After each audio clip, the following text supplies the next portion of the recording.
Por exemplo, tem pessoas que acham que o advogado defende bandido, né? E aí, como é que você lida com essa inconveniência das pessoas que acham que o seu trabalho como advogada, principalmente na área que você atua, que seu trabalho é defender bandidos? E eu vou ser mais, Tá rindo por quê, Laís? difícil ainda, vou ser mais terrível. Tem gente que diz que bandido bom é bandido morto. Eu gostaria que você falasse um pouquinho sobre essa situação, pra gente externar aí, né, para o nosso público essa questão. Essa pergunta é recorde de afirmações, né? E por que eu falo isso? Porque as pessoas, elas não buscam saber qual é o papel do advogado criminalista.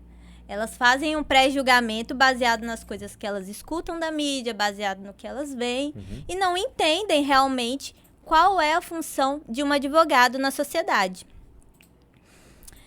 Falam, bandido bom é bandido morto, né? Mas qual bandido é bom morto?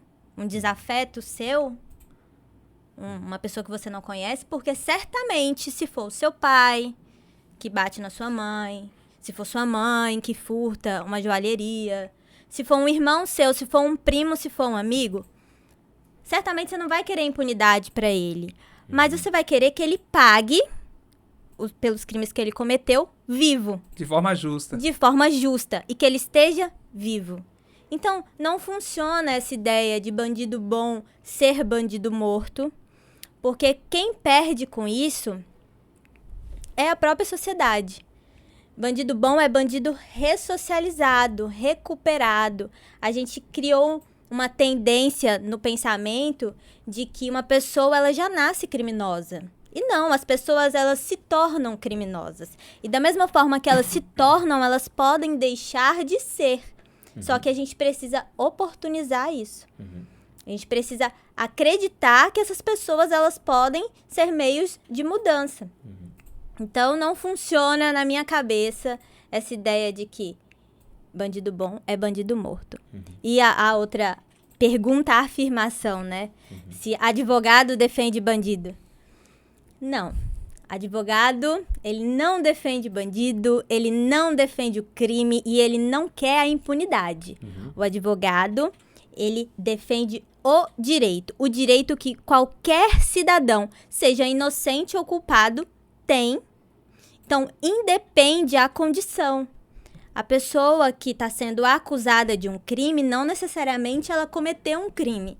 Se Igor hoje vier a ser acusado de um crime, eu não posso falar que você é bandido, que você é criminoso, que você tem que morrer. Eu tenho pra me defender. Tem, justamente. Você e todos os nossos queridos amigos que estão ouvindo. E pra nós aqui é de graça, né, André? Porque a gente trouxe ela pro Triplocast, né? Então é de graça aqui. Pra nós já tá tudo liberado. Né? Pois é, e é nessa linha de pensamento. O advogado, ele defende o direito. E o que seria esse direito? Processo justo. Procedimento... O direito penal, o processo penal, para que ele aconteça, você tem que seguir algumas regras. E a gente não pode, como eu posso dizer, a gente não pode interferir nessas regras só para satisfazer os nossos interesses, só para satisfazer o interesse do poder, do clamor público, né? Então, o criminoso, como a sociedade intitula, o acusado, ele tem direito à ampla defesa, ele tem direito ao contraditório, ele tem direito de ser ouvido, ele tem direito a ter uma defesa justa. E que se ele for condenado, ele tem direito a uma pena justa. E é assim que funciona, né? Então, essa afirmação de que advogado defende bandido, advogado... Porque você deve ouvir muito isso. E, na verdade, muitos sim, advogados, né? Sim. E pra você, como cristã, teve um certo conflito no momento que você escolheu justamente essa área ou foi de boa, assim, pra você?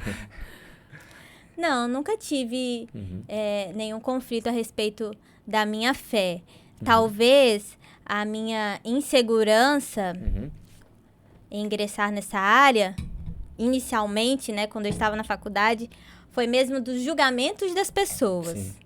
Porque eu acredito que quem consegue conciliar a advocacia criminal e o cristianismo conseguiu entender a essência do evangelho. Cara, misericórdia e graça de Cristo a todo tempo, nos estendendo a mão.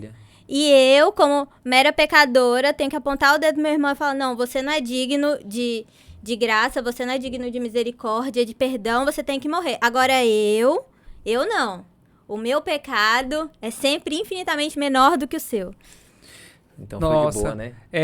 faz refletir, e a gente sempre tem essa visão de que às vezes você tá irado com um cara que cometeu um crime, um delito horrendo, e aí se você pudesse fazer justiça no momento, você faria, né? Quem nunca pensou assim? Imagino que, mesmo você apontando essa questão, né, do lado humano, mas quando você aponta a questão do evangelho, e a gente precisa entrar nesses méritos também, que Cristo, ele trabalhou com várias pessoas que cometeram, que se submeteram a situações, por exemplo, o ladrão da cruz, né? Deu aquela oportunidade, foi a última. E foi um ladrão reabilitado que vai estar no paraíso. E o interessante, André, é que um dos títulos dado a Cristo é justamente advogado. Olha pra você ver, né? Jesus tá lá em nossa defesa nesse momento. E às vezes a crítica que vem, o julgamento, como você estava falando aí, parece que quando você vai abrir uma defesa, parece que na mente daquela pessoa que está analisando ali e julgando, né, por fora, parece que você está defendendo o erro, né? E não Mas a pessoa em si. Muito pelo contrário, e a gente não defende o erro e não defende a pessoa, a gente defende o direito daquela pessoa a ser processada dignamente, Aham. em todas as condições como um ser humano, porque independente do crime que ela cometeu, ela continua sendo um ser humano. E quer você queira ou não, também é seu irmão, Sim. também é filho de Deus, né? Então é como se você, eu vou falar o que eu entendi, usasse o direito para defender o direito da pessoa, Isso mesmo. do ser humano, independente isso de mesmo. qual seja essa pessoa, né? Independente, seja inocente ou culpado. Eu acredito que direito. a área dela tem uma palavrinha-chave aí, como um psicólogo, um bom psicólogo tem que ter, é a sensibilidade. Eu acredito que quando a pessoa ela suspende o julgamento, aí ela consegue olhar o outro como uma pessoa que pode ser restaurada, transformada, né? Tanto na parte espiritual quanto na parte... E você né? não tá ali pra julgar o crime que aquela pessoa cometeu. Sim.